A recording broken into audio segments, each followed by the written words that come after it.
Hello. Welcome to the Malibu Music Room.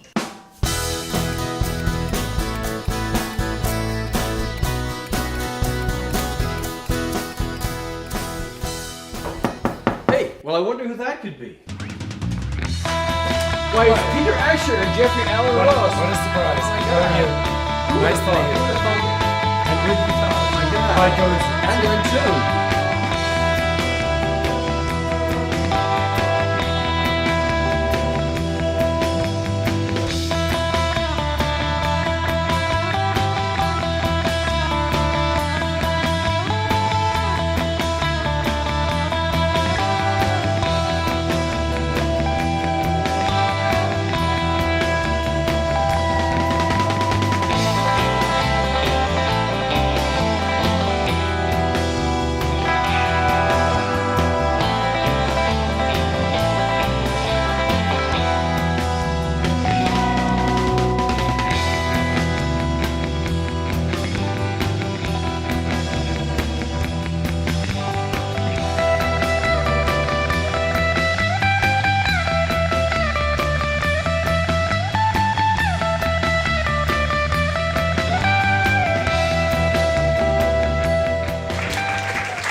Welcome to the Malibu Music Room. We have a very special guest today, Peter Asher. Thank you so much for coming. Hi. Oh, it's a pleasure. We live about 5 minutes apart, so it couldn't be easier. I know, but Thank you. so looking forward to speaking to you My for pleasure. such a long time. So many things. I mean, this could be a mini-series talking to you. There's so many different levels. Obviously, musician, Yeah. producer, manager, club owner, A&R. I mean, just like, Yeah. the list is endless. But Well, thank you. really, the impact. I mean, really, I'll get into this a little bit deeper. But really, your impact on really pop culture in both the British invasion and the California sound. You're really instrumental in both of those things, and I really can't think of anybody else who covers both bases like that. It's quite remarkable. Well, I mean, maybe. Thank you. Yes. I mean, I was there, certainly. I don't know how instrumental I was. But yes. You were I vocal was as there. well as instrumental. That's right. But so I guess let's start at the top with your folks. Father, physician. Yeah. And actually very famous in psychiatry, someone who defined Munchausen Yeah, syndrome. he sort of identified Munchausen syndrome and named it. Yeah. You know, doctors, when they identify diseases, usually name it after themselves. A good one not to name after himself. Well, exactly. But you still get people who go, who was Dr. Munchausen? Yeah, right. They don't understand that he named it after the symptom of the disease, Right. which is, of course, making up elaborate stories, Right. which is what Baron Munchausen did. Right. Quite amazing. And your mother, of course. Was a professional musician. Yeah, and Classical. professor. Yeah. Yeah. And of course, you very early on, you know, I look back at your history, it's almost like you were part of that vortex, that Beatle vortex that was like forming in the ether even before you met Paul McCartney. I mean, I look back and you know, your mother was a professor for George Martin. She taught George Martin the oboe by a strange coincidence. Yeah. Yeah. So by the time she did meet George properly later on, Yeah. at that time, of course, she met him as her daughter's boyfriend's record producer at the Right. time. And they already knew each other, you know. Oh, it's Margaret Elliott who taught right. me, you know, Unbelievable. that being her maiden name and her professional name. And of course, your association with getting into acting, and you were on Robin Hood, Yes, which of course Dick James sang the song. sang the song for Robin Hood, riding through the That's grand. right. That was it, yes. Feared by the bad, loved by the good. Yeah. Exactly. Anyway, I actually know the second verse, but that's for another. Wow, That's I for don't. a long lunch. That's some very other, good, some yeah. other time. I mean, just just the George Martin, Dick James. I mean, you're already kind of. Well, I suppose unconsciously, yes. I mean, Yeah, I mean, we just we like- didn't know any of that at the time. Of course, it's just the planets were starting to align. And the funny part is, though, that of course, you know, because my name is associated with the Beatles to some degree, and because I have this radio show on their channel and so on, people think I'm some kind of all-in Beatles expert, and I'm not at all. There's people who know much more than me.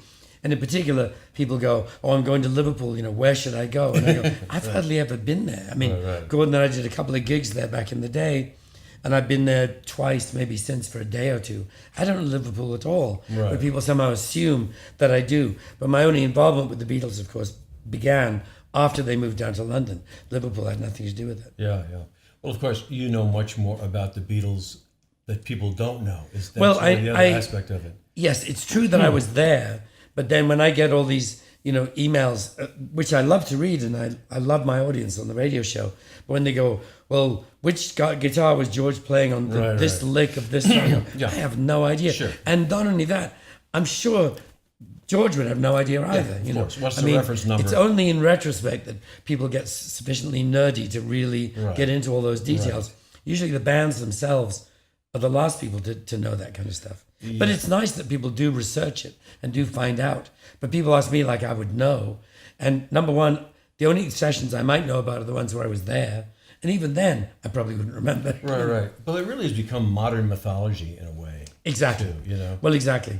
But it's interesting that people like Mark Lewis, who I have amazing admiration for, do figure out all this crazy stuff. Yeah. I mean, there's a photo of me in the studio with George Martin and John Lennon and George listening to a playback.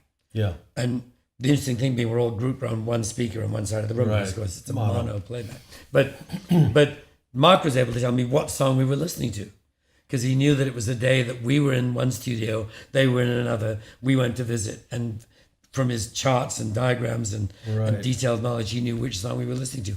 I had no idea. Well, I'm amazed. And I've forgotten already which one it was. Right. Well, I'm amazed at the archival aspects of actually the British in general. I mean, I remember reading something when Giles Martin was remixing "I Am the Walrus," and they wanted to fly in that part from King Lear. Mm-hmm. Apparently, that was like live at the time. I think it was on the radio. Or something. It was on the radio, yeah. And they flew it. I mean, they just turned it on yes, the radio. That's right. And so they didn't really have it for some Separated reason. on tape, they did not. And he was able to go back. This is, I think, is in Mark's book. They actually would go back to the BBC and say, at 4:15 on Tuesday, the 5th of August, what were you playing? And they had that tape and had the exact. Yes, that's it's particularly the BBC, I think, which was a very formal organization. They kept really good records of everything.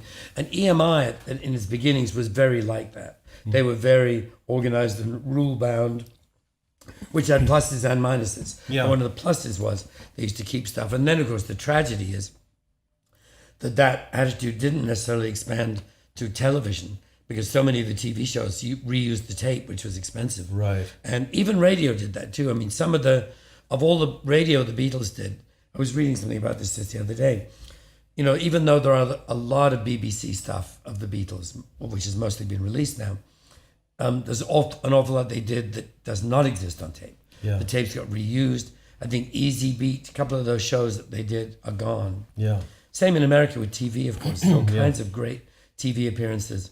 Shindig mostly disappeared. Yeah. Hullabaloo, most of it don't exist in black and white kinescope. Yeah. It's tragic. The difference, though, I think mainly is that most of the stuff done in the United States was lip synced. Well, but the reason I mentioned Shindig and Hullabaloo is that they weren't. Right. You're right. The lip sync stuff is really boring. Yeah. The shows that are interesting to see and that were interesting to do were the ones that were live. And the live shows were Ed Sullivan, Shindig, and Hullabaloo, pretty much. Yeah. I think that was kind of it. And because, Dick Clark and stuff was all lip sync. And when we've done one lip sync show, you've done them all. Right. And so, the live ones are really worth having. And we used to look forward to those shows because that's when we met other bands and got to hear them live too. Yeah. First time I met the Byrds was on Hullabaloo. First time I met the Supremes and Diana Ross, who I ended up working with a lot. Do you love me, woman? If you need me, then believe me, I need you to be my woman. Those live shows This were is great. a little off topic, but I would like to get your opinion of this because my son is in a band now that's doing well. And, and when they play with backing tracks. And it's because he says his audience expects it to sound like the record, like the recording. I shouldn't say record, whatever. Like the recording. In my day, our day, there was a live version of the song and there was a recorded version of the song. Yeah. And that was the whole point of having a live album, in my mind, to see what the artist thought was the essence of the song. I mean, I wanted to get your opinion on that. The interesting thing is, of course, that it's no longer a black and white thing because it's it's not a question, are there tapes running or are there not? It's not that simple because now you can Sure. you can put a note on your keyboard and it can either be playing a keyboard sound, or he can be playing an entire song, verse of a song. Right. So it's not a fixed distinction. I tend to agree with you. Even in my show, and on a very minimal, clubby level that we do our shows on, we used to do Lady Godiva with the horns as a sample, a track, to a click track. Because I figured the horns were kind of the essence of the song, and that's what people would like to hear. But it feels better to sing, and turns out the audience like it better without that. So we've now binned all that. We don't do anything to click. Yeah. Except what we have to when I'm singing with Gordon live, which you have to. But there's nothing audio cued by click. And I tend to like that better. I mean, my daughter, as you probably know, was in a band for some years called Cobra Starship, and they did a bit of both.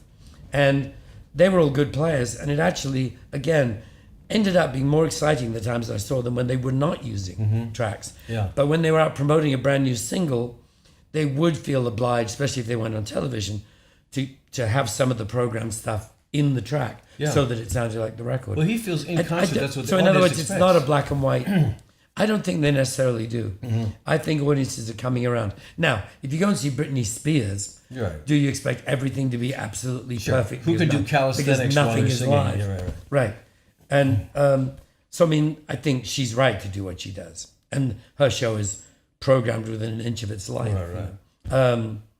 And I mean, I talked to a guy who directed her TV show once, and he discovered that because it was identical every night, he could even run his shots off the SMPTE on all the stuff they were playing. You know, so when he'd do a shot of her doing this, you know, he would program it numerically rather than doing it himself, so he could just sit back because the show was so organized and fixed, which is not a bad thing. Right, of course. I mean, those shows are wildly entertaining and terrific. I have nothing against millions of costume changes and fancy lights and effects and all that stuff. But I also like to see a band live and playing their hearts out. You know, so it just depends on what the music is, you know, which is better. But I tend to think that people might be wrong in thinking that the audience will be disappointed or miserable or angry if they don't hear the record just the way they hear it on the radio. Yeah. I think sometimes if the band's good, and Cobra Starship was good, and your son's band is probably good, I'm sure they are, and sometimes it can be a revelation. You know, the audience goes, actually, you know what? I like the song this way. We've discovered there's some song, you know, I do different kinds of shows from time to time. Yeah. I do one that I do with Albert Lee. Yeah, I just saw it. Just the two of us. Yeah. So it's two acoustic guitars, and that's it.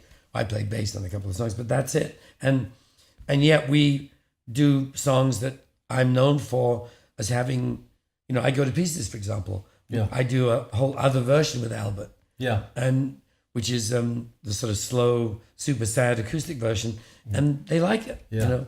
And you might think that they would be upset not to hear all the drums and horns and strings, but they don't seem to be. Yeah.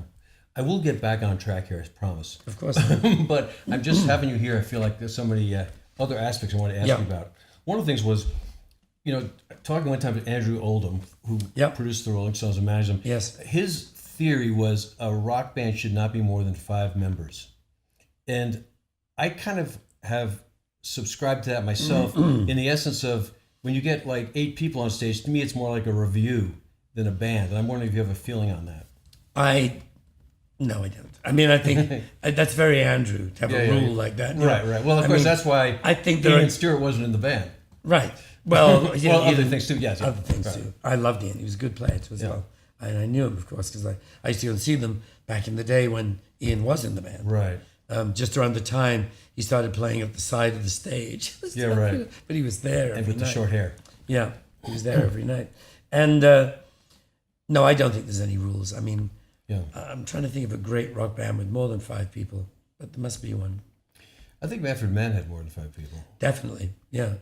Manfred Mann was an interesting band. Yeah. A lot of great people. Speaking of Manfred Mann, just to tie it around, I mean, one of the great, in my mind, Paul Jones to me is one of the great rock singers. All those Paul Rogers, Paul Jones. I mean, Paul Jones is an amazing singer and one of the best harp players in the universe. Really? Oh, you didn't know that? I didn't know that. Oh, look on YouTube. There's some solo harmonica solos that he does by himself He is the best in the world, I would say. It's funny because I feel like people don't really know his name. No, he still sings amazingly. Yeah. He still looks great. Right. And he, as I'm telling you, his harmonica playing is astounding. Amazing.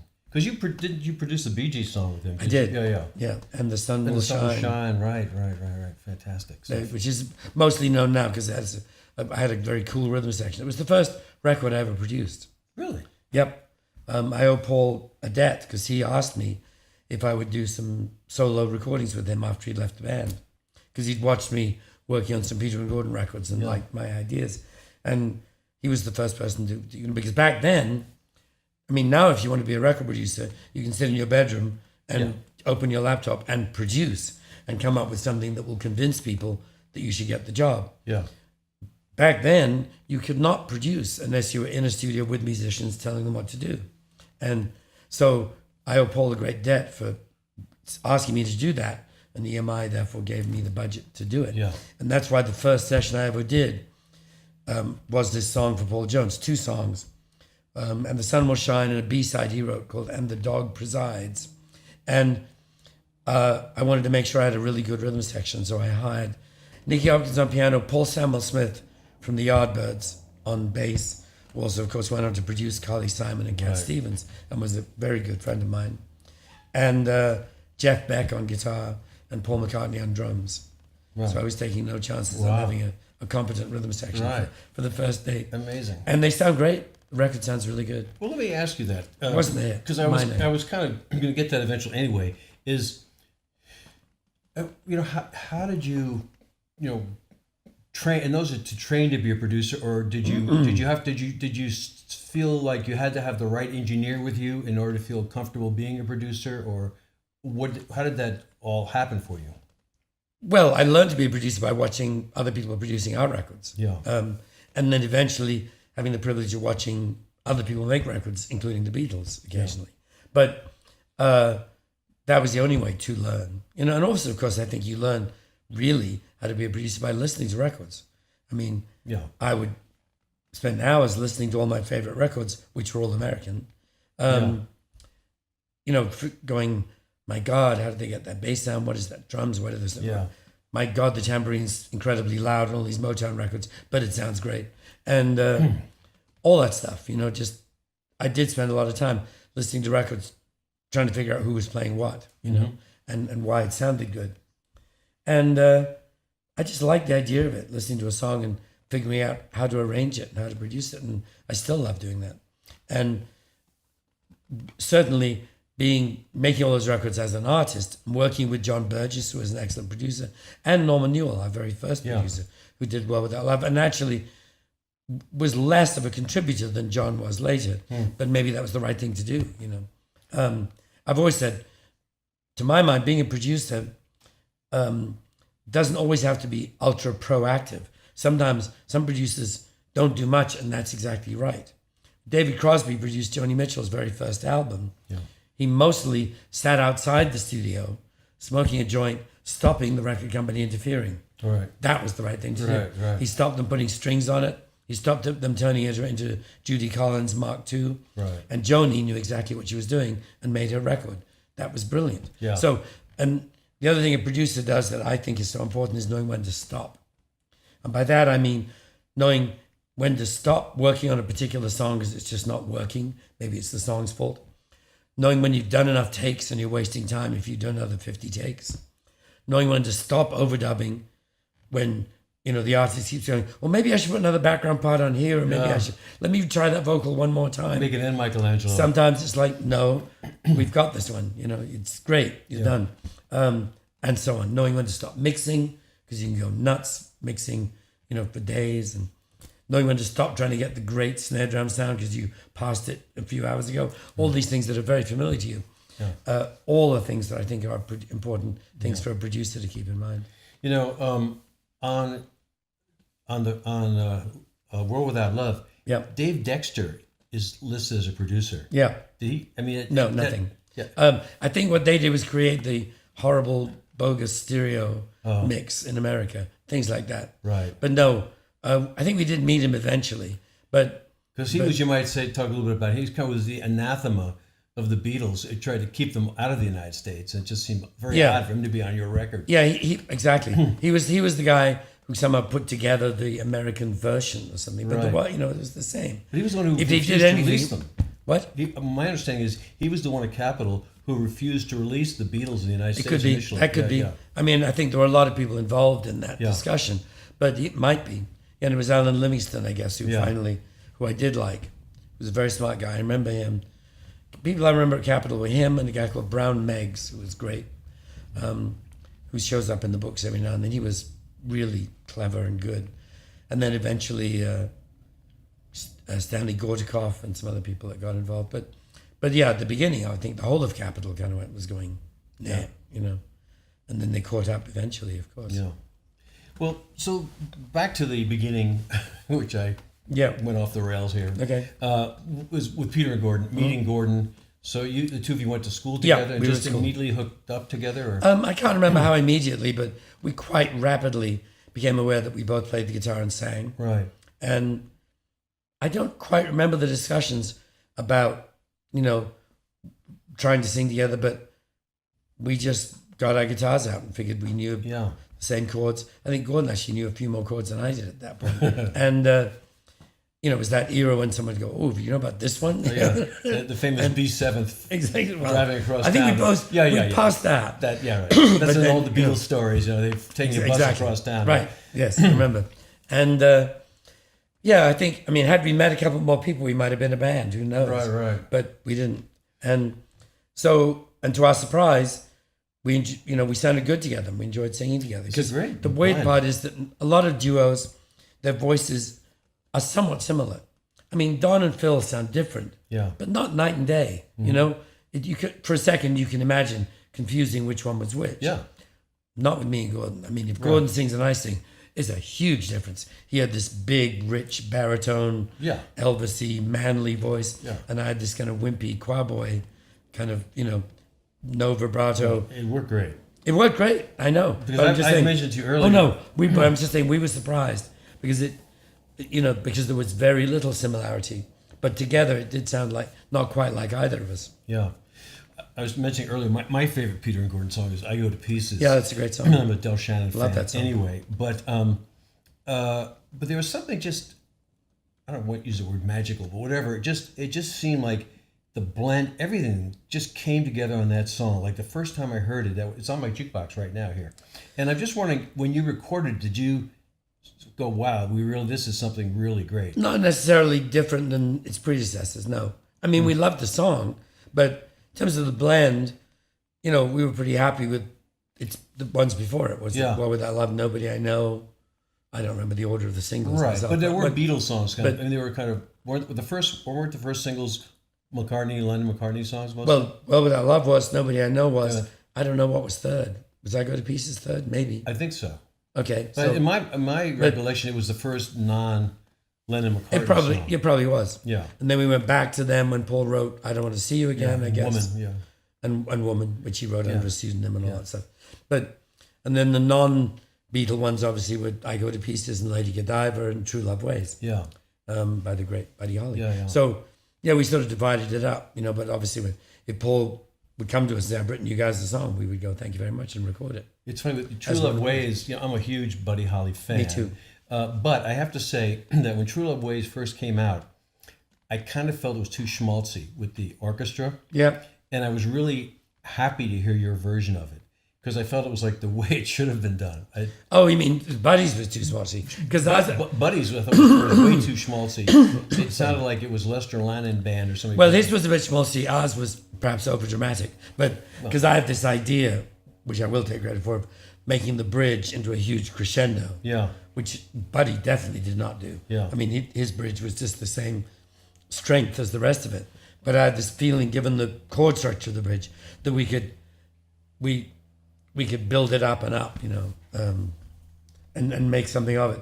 No, thank you. I like that record. I think we did a good record of it. And that was, the same actually with "To Know You Is to Love You," or "To Know Him Is to Love Him" originally. Of course. I liked our version of that too, and that was doing almost some of the same thing, but even more so.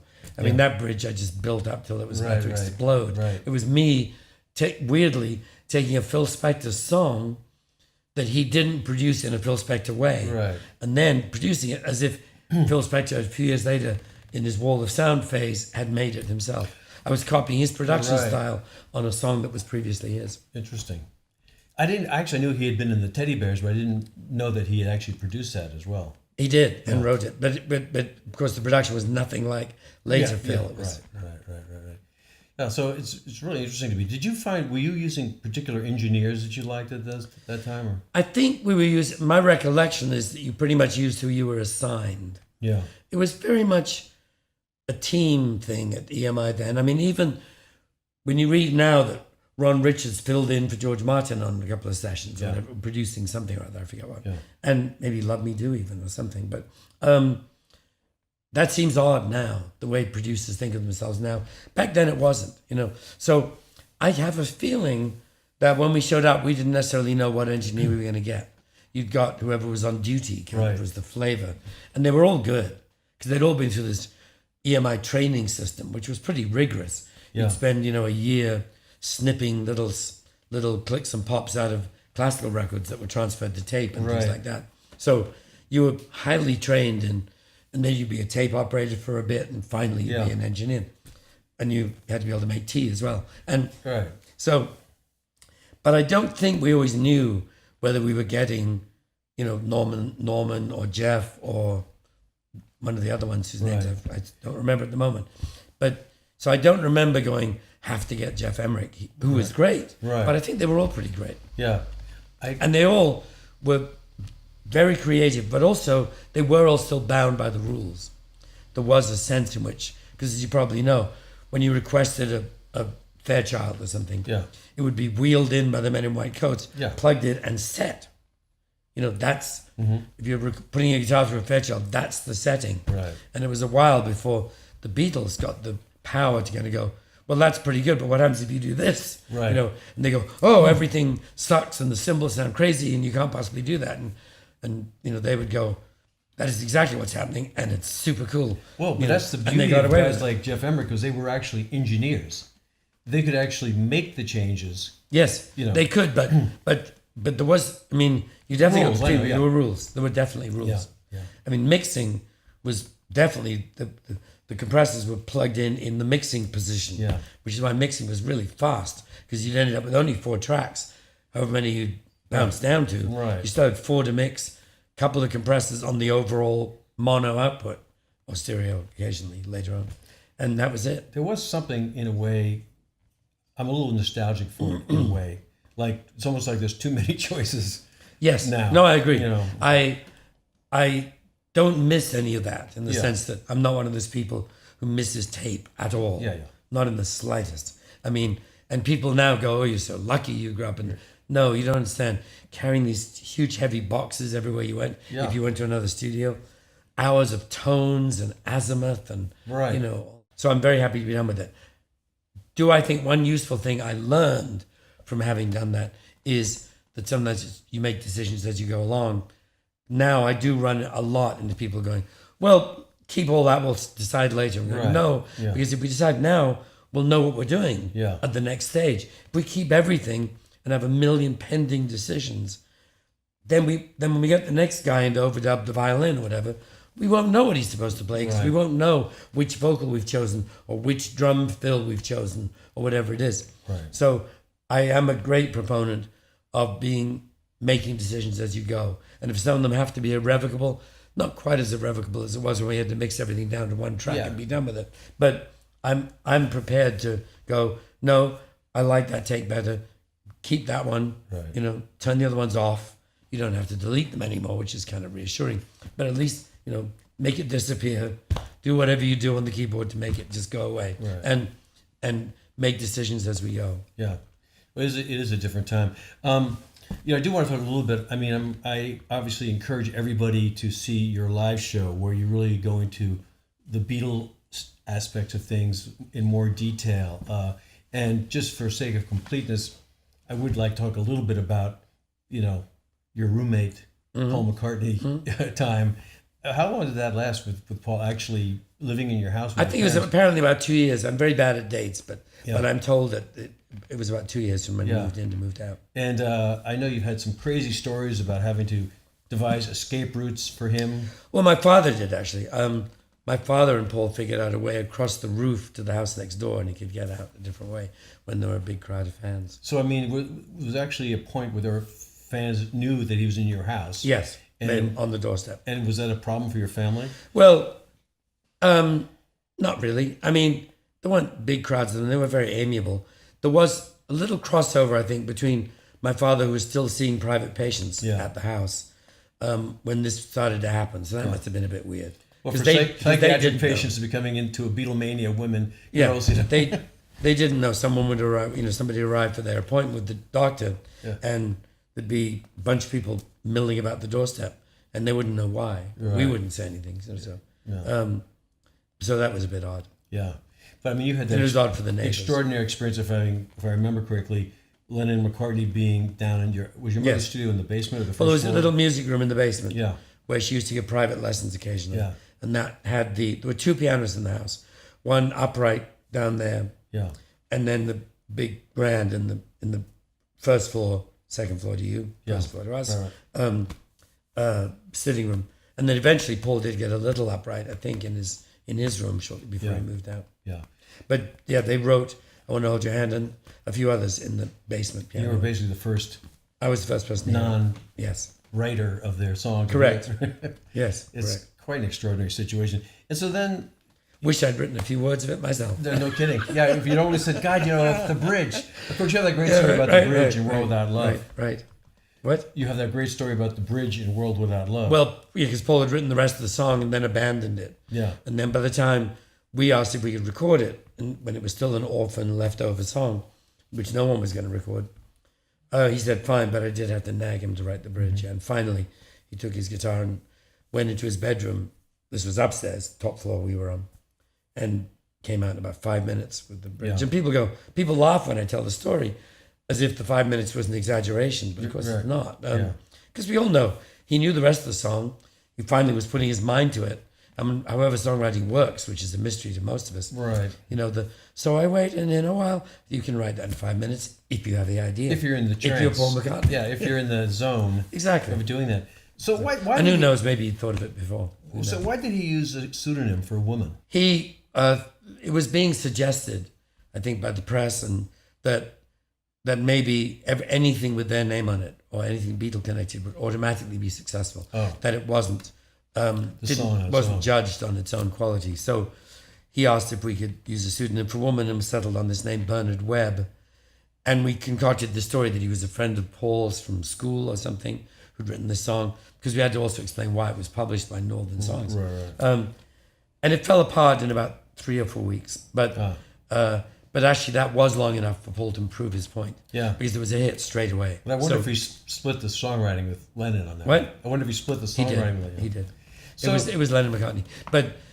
So he proved his point. It was a hit before it came out that he wrote it. Amazing. She may come, I know not when. When she does, I'll know. So baby, until then, lock me away. And don't allow